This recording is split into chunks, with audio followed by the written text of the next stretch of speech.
Sa wakas natapos ko na din na magawa itong malaking tilapia, kaya i-deliver ko na ito mga boss sa nagpagawa. Kaya sabay-sabay nating makita mga boss kung sino yung nagpagawa at saka kung saan nila ito ilalagay. Kaya ito yung ginawa ko kahapon, nilagyan ko siya ng top coat para ngayong araw ma-deliver ko na. Buti mga boss natapos ko din ito at saka kahit mahirap siyang gawin, ayan na pinagtiyagaan ko din talaga na matapos ito para ma-deliver ko na kila sir, at dahil kailangan na daw nila ito kasi pang display daw nila ito. So, makikita na talaga ninyo mga boss kung saan ko siya dadalhin. Kaya, ito na tinulungan ako ng aking pamangkin dito para maikarga na namin dun sa sasakyan ng aking uncle. Dahil yung sasakyan niya yung aming kargahan ito pa tungo sa destination kung saan ito dadalhin. Buti na lang mayroon sasakyan talaga si uncle. Kaya, hindi talaga mahirap magatid nitong aking dadalhin na malaking isda dun sa nagpagawa. So, dahil nag-offer si uncle na yung sasakyan niya na lang daw yung aming kakargahan ng malaking tilapia mga boss, para saktong-sakto daw talaga ito. Dahil excited naman ako kung saan nila sir ito ilalagay. Ayan, siyempre hinatid na namin ito mga boss para makita na ninyo at saka makita ko na rin kung saan nila sir ito ilalagay. At saka nadaanan pala namin dito mga boss, napakalaking mga isda, kaya napaharap na lang talaga dito yung mga nagbibinta. Oh. Kaya sabi nila mas malaki pa man yung isda na dala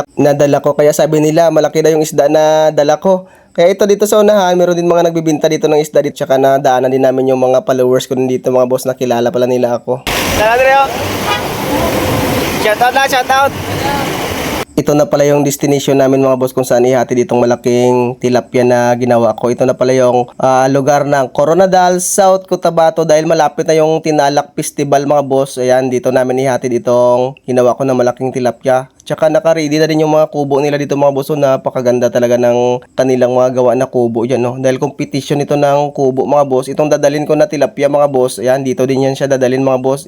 Dito mo talaga makikita yung iba't ibang design ng kanilang kubo mga boss. So kung makita nyo yan, oh, napaka-artistic din pala ng mga design talaga, oh. Hindi pa pala yan siya natapos pero maganda na siyang tingnan. So ito pala yung mga kubo dito na daanan namin.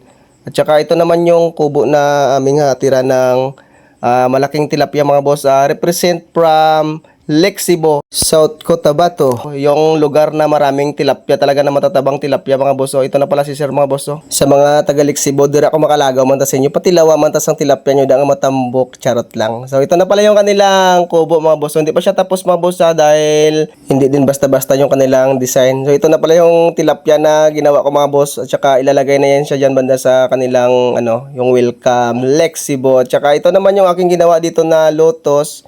So, dito naman siya ilalagay mga boss, oh. Yan, dito siya ilalagay.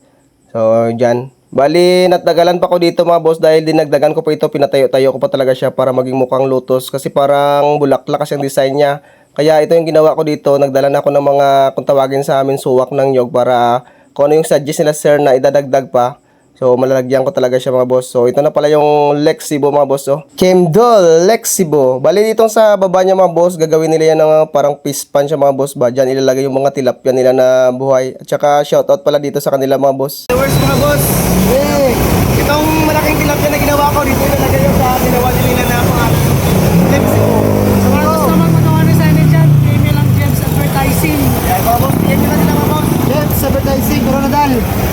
Hindi ko na pala na-videoan yung paglagay nila ng malaking isda na ginawa ko dyan dahil umulan man, at saka kailangan na talaga naming umuwi mga boss dahil malayo-layo pa yung aming uwian. So abangan nyo mga boss dahil bibidyoin ko din yan mga boss yung paglagay nila yan at saka kung ano yung resulta ng kanilang kubo. Hanggang dito na lang, maraming salamat sa inyong panonood.